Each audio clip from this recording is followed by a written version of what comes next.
Family, the track we're about to interact with right now was brought to my attention via a donation from one of our subscribers. Now, if you want to recommend a song, the link to the PayPal is going to be in the description below because, of course, YouTube yanks 30% of super chats. Guys, I appreciate, as always, your open, curious attention. Back to the video.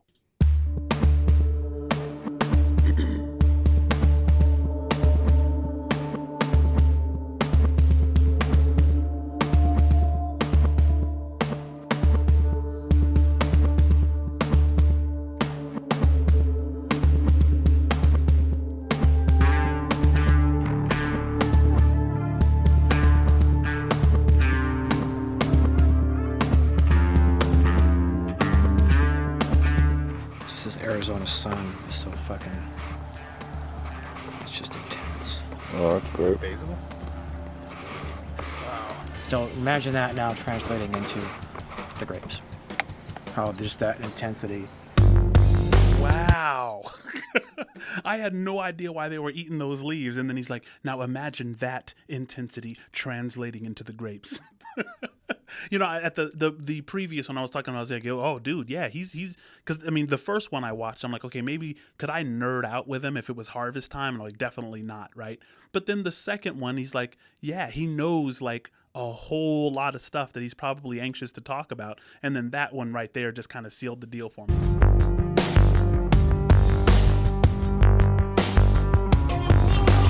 This is such a dope series.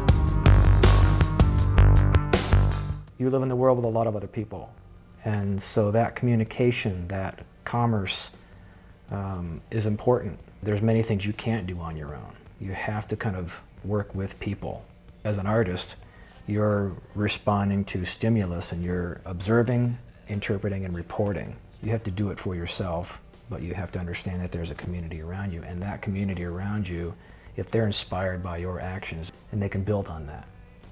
Whether it's writing songs or farming or cooking, all those things. You're setting up. So this is one of the signs that you have, that your philosophy or that your metaphysics is true. I think it was Jordan Peterson, the clinical psychologist, who said, if your map gets you to the destination, not only has it gotten you to the destination, but it's validated your map, right? And so, you know, Maynard is saying, look, there's this mode of interpreting reality that if you just embrace it, you can do several different things at once, right? He's like, it works over here, it works over there, it works over there. That's called multi-aptness. It's a part of plausibility. Something is plausible if there's converging lines of evidence and it's multi-apt. It's useful in a variety of different settings. The legacy in that way. Vineyard, osteria is meant to be that place where you gather and have food, and that experience of sitting down across from somebody to have that intimate experience with, and the connection between the wine and the food. The same kind of connection or similar connection if you were to take a trip to Italy or Spain and actually have that vacation where you're walking more, drinking water more, drinking wine, seeing friends, being outside, just that reaction, that community. What a lot of people don't know is that one of the most important components that the Italians really like, the mills in Italy, are the Arizona winter wheat, the hard wheat that comes in. A huge important component to that Italian flour is Arizona wheat. So that's what we're using in the American osteria breads and pastas, is 100% Arizona wheat. Rather than making Metallica or Slayer wines, we're making Pink Floyd wines. You're not going to get them in 15 seconds. It's going to take a whole experience with friends, with food, time, investment, focus. Wow. Was that? You know, shout out to Metallica. You know what I'm saying? He's like, yo, this isn't a Metallica. You know, this is a Pink Floyd. This is something you have to really sit with. You know, I don't know. You know, from a certain standpoint, it might sound like he was calling Metallica shallow, but respectfully. Experience with friends, with food, time, investment, focus, presence, all those things. Sweet baby Jesus on fire, I'ma need a damn lawyer and a miracle to pull my ass out of this. Chris Smith, executive chef here at Vineyard Tasting Room in Osteria. I met Maynard about 10 years ago while I was a chef at the Asylum restaurant. And we've just been going ever since then, you know. I always ask him, you know, why me? And he always tells me because he likes me.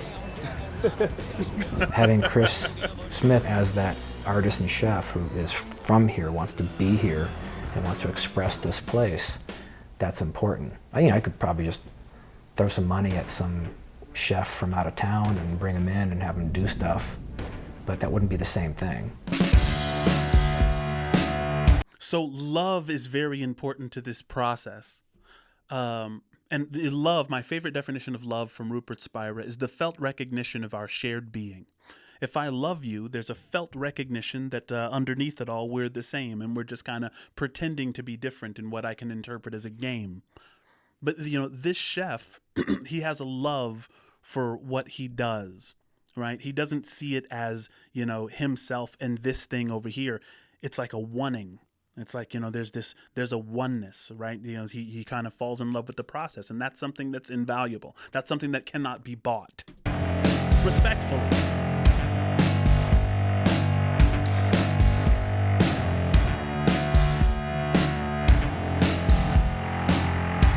I wish there was a track list for all this music, because I know this is all a Perfect Circle, Pussifer, Tool music. I really need to interact with Pussifer more. Because when they get on those funky drum beats, it's like it gives me like a hip hop vibes. So yeah, I'm gonna definitely have to dig in. The Pussifer stores, that almost like that general store vibe. You've got the vinyl, you've got the barber shop, you've got all the tchotchkes and music. That's just kind of meant to be that fun spot, little irreverent spot. It's a small town. There's this population under 500. In Jerome. We're kind of setting up the sewing circle there. When he says this is an irreverent spot, there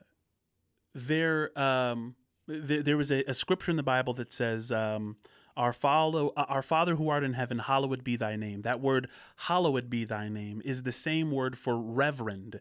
Reverend be thy name. Thy name is to be revered, to be set apart from everyone else or from everything else. And I think, you know, later in the scriptures, the Apostle Paul says, call no man reverend, call no man father, right? And, you know, we've soiled that one. But it's, you know, it's interesting. He calls it an irreverent spot, which is a place which is free from hierarchical symbols, hierarchical structures, which makes it essentially a place of rest. Respectfully.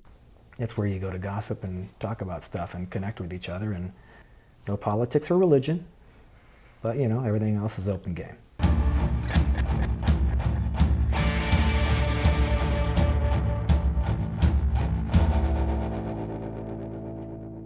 4-8 Wineworks is meant to present young, talented winemakers trying to get their start. So we can build an army of people who have different expressions for the different grapes around the state. This is an old bank. There was an old historic bank robbery here, where there's a pocket watch on display over here, where you can see where the bullet was stopped by the pocket watch and the guy lived. So a lot of the artwork you see on the walls here, the photos, this was done by Misaki, a fantastic artist friend of ours. She kind of took some old photos and manipulated them to make it look like 4-8 Wineworks has been around as long as the moon. So here we have Abraham Lincoln having a glass of 4-8 red. So when he says irreverent, he really means irreverent. It's like, you know, a lot of people would say, you know, how dare you besmirch the image of the great Abraham Lincoln? And, you know, Maynard, I think, takes the Alan Watts approach where, you know, we're going to gamify this. There's nothing which is beyond a chuckle. Respectfully.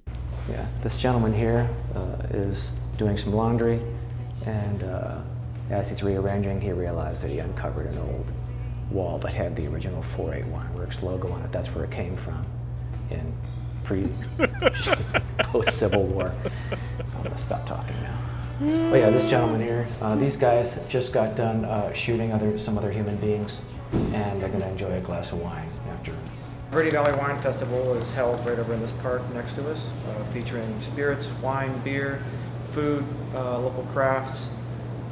David Baird runs that. He's part of the Ogden Wine Collective, and that's every year on Mother's Day weekend. So what we've done here with the Pussifer store, with the new and used vinyl, the barber the barber shop, all the stuff we do, the screen printing on the shirts there, with the osteria, with all the handmade pastas and all the breads. We've set up a scenario where people have come in, they're just looking for a job. But hopefully by the time they leave, they've made a connection with the Arizona wheat, the Arizona grapes, the Arizona produce, the interaction and the conversation with the barber. There's commerce. Guys, listen. I think that one day, I'm putting it in there. I'm putting it out there. Why not put it out in the universe? I would think that, it would be madness not to. I think that one day I'm going to meet Maynard. I'm going to try to, right? And I'm not going to be weird about it. I mean, knock it off, right? But I know the gift that I would give Maynard. If I ever met him, I would bring him this gift and he would love it.